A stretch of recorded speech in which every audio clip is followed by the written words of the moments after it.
Hi everyone, welcome to finance with family man. ఈరోజు మనం బడ్జెటింగ్లో ఒక 3 హ్యాక్స్ గురించి డిస్కస్ చేద్దామండి.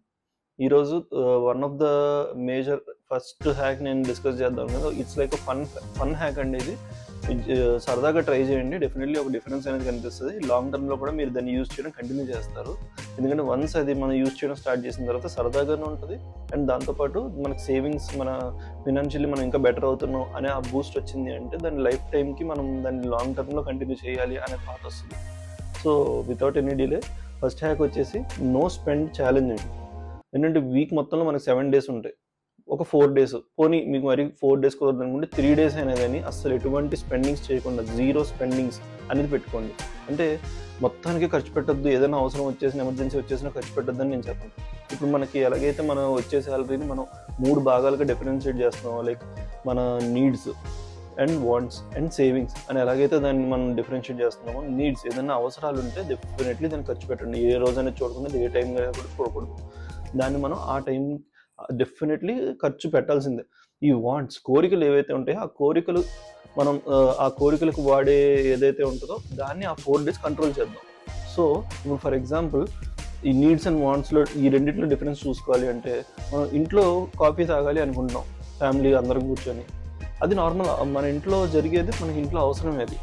సో అప్పుడు వెళ్ళి కాఫీ ప్యాకెట్ కొనుక్కు తెచ్చుకోవడం అది తప్పు కాదు.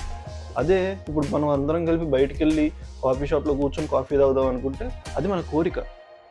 సో దాన్ని మనం డిఫరెన్షియేట్ చేసుకోవాలి. అలాగా ఆ 4 రోజులు ఏవైతే ఉన్నాయో ఆ 4 రోజులు ఈ అడిషనల్ స్పెండింగ్స్, లైక్ బయటికి వెళ్ళి డిన్నర్ చేయడమో, లేకపోతే బయటికి వెళ్ళి సినిమా చూడడమో, లేకపోతే ఆన్లైన్ షాపింగ్ చేయడమో, ఇలాంటివి కంప్లీట్లీ రెస్ట్రిక్ట్ చేయండి. ట్రస్ట్ మీ, మంత్ మొత్తంలోనూ ఈజీగా ఒక 5,000 అయినా సేవ్ అవుతాయి. నా విషయంలో ఇంకా అంతకంటే ఎక్కువే సేవ్ అయింది. నేను అందుకే యావరేజ్గా 5,000 అనేది చెప్తున్నాను. నేను మా ఫ్యామిలీతో కలిపి ఈ ట్రిక్ని మేము ట్రై చేసాం and it's been fun. And దాని ద్వారా మేము సేవింగ్స్ కూడా చేసుకోగలిగాం.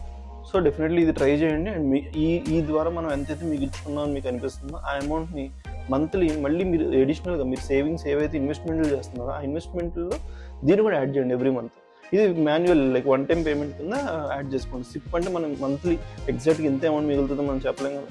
ఈ మంత్లో ఎంత మిగులుతుందో అంత మనం మళ్ళీ సిప్లో పెట్టేసుకోండి. సో దట్ మీ ఫినాన్షియల్లీ మీకు ఇంకా బూస్ట్ అవుతుంది. ఇది సెకండ్ టిప్ వచ్చేసి బడ్జెట్ బకెట్స్ అండి. మన శాలరీని ఒక 4 parts కింద డివైడ్ చేయండి. Like bills, needs, savings and fun. ఇప్పుడు ఫర్ ఎగ్జాంపుల్ 75,000 శాలరీ ఉంటే 30,000 మన బిల్స్కి, అంటే rent, current, water, groceries, phone bill ఇలాంటివన్నీ కూడా దాంట్లోనే వస్తాయి. 20,000 నీడ్స్, మనకి ఏవైతే అవసరాలు ఉంటాయో ఆ నీడ్స్కి దాన్ని యూజ్ చేసుకోవాలి. ఈ 15,000 సేవింగ్స్కి పెడదాం. సేవింగ్స్ అనేది మ్యాండేటరీగా 15,000 అని పెట్టేసి 10,000 అనేది ఫన్, సినిమాలు, movies, outings, excursions, vacations etcetera everything దాంట్లోనే కవర్ అవుతాయి. ఇలాంటి దానివల్ల మనం ఎంత స్పెండ్ చేస్తున్నాం అనేది, దేనికి స్పెండ్ చేస్తున్నాం అనేది ఒక క్లారిటీ వస్తుంది. సో ఇది ఇలాగ సెట్ చేసుకోవడం వల్ల మనీ అనేది లీక్ అవ్వదు. లైక్ దేని అమౌంట్ ఎంతకు వాడాము, ఎంత మిగిలింది ఆ కేటగిరీలో మనకి మంత్ అనేది ఒక క్లారిటీ వస్తుంది అనమాట మంత్ ఎండ్కి వచ్చేటప్పటికి. ఓకే, దీన్ని డెఫినెట్లీ ట్రై చేయండి. ఇది కూడా మనకు ఒక ఫన్ లాగానే చేస్తాం, బట్ వర్కౌట్ అవుతుంది. మనకు క్లారిటీ వస్తుంది, మన బడ్జెట్ మీద మనకు గ్రిప్ వస్తుంది. మంత్ ఎండ్ అయ్యేటప్పటికి ఓకే, మనం ఫన్ విషయంలో ఎంత ఖర్చు పెడుతున్నాం, అదేంటి సేవింగ్స్ విషయంలో ఎంత పెడుతున్నాం, మన నీడ్స్కి ఇంత, బిల్స్కి ఇంత అవుతుంది, ఇదంతా మనకు క్లారిటీ వస్తుంది. ఓకే, నెక్స్ట్ థర్డ్ హ్యాక్ వచ్చేసి క్యాష్ ఫర్ స్మాల్ స్పెండ్స్. ఏంటంటే మనం ప్రతి చిన్న వాటికి కూడా ఈ మధ్య ఫోన్పేలు లేకపోతే క్రెడిట్ కార్డులు ఇలాంటివి వాడేస్తున్నాం.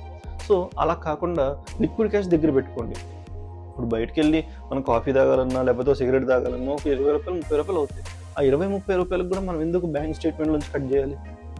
సో మన దగ్గర లిక్విడ్ క్యాష్ పెట్టుకుంటే అలా చిన్న వాటికి కూడా మనం స్పెండ్ చేస్తూ ఉంటాం కదా, మన పాకెట్లో నుంచి డబ్బులు అనేవి వాళ్ళకి తగ్గుతూ ఉంటాయి. అలా తగ్గుతూ ఉండేటప్పటికి వీళ్ళు గెట్టునో ఓకే, మన అమౌంట్ అనేది ఇంత ఖర్చు అవుతుంది మనకి అని చెప్పి ఒక క్లారిటీ వస్తుంది. మళ్ళీ మనం మనీ విత్డ్రా చేసుకోవాలి అనే ఆ విషయం మనకి మైండ్లో స్ట్రైక్ అయినప్పుడు మన స్పెండింగ్ అనేది ఎలా చేస్తున్నాం అనేది మనకు కంట్రోల్ ఉంటుంది.